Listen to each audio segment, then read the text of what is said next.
Se dobbiamo tenere fermo la macchina 12 ore, allora pretendo che anche l'assicurazione mi venga decurtata il bollo. Il bollo paghi il superbollo e il bollo è la stessa cosa. Perché devo pagarlo pieno e caricato anche di più? Mi dica perché. Se no non posso muovermi per 12 ore. Sulla carta è un provvedimento di buonsenso volto a limitare i danni prodotti dall'inquinamento della circolazione dei veicoli diesel fino a Euro 3. In pratica la limitazione del traffico imposta dal lunedì al venerdì dalle 8.30 alle 18.30 senza finestre intermedie fino al 31 marzo 2019 sta causando non pochi mugugni e infiniti interrogativi a cui ancora non c'è risposta. Se passo la revisione e sono dentro ai limiti, perché no? Cioè, se va da 1 a 10 e sono 8, 7, quello che sono, perché non posso correre?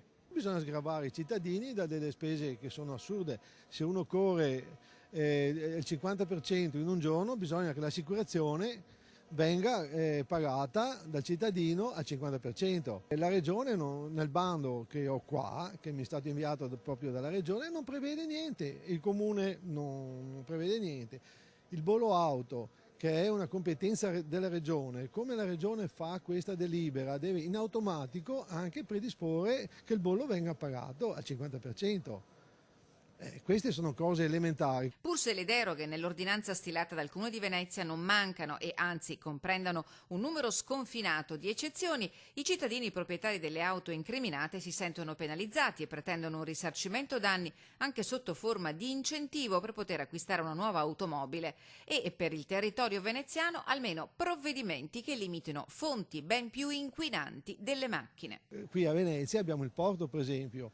Voglio leggere una fonte qua internet che dice che le navi passeggeri, una nave passeggeri di media grandezza consuma 150 tonnellate di carburante al giorno, che sono oli pesanti. Allora io mi domando perché la regione non ha previsto un meccanismo di salvaguardia dei cittadini contro le grandi navi che inquinano.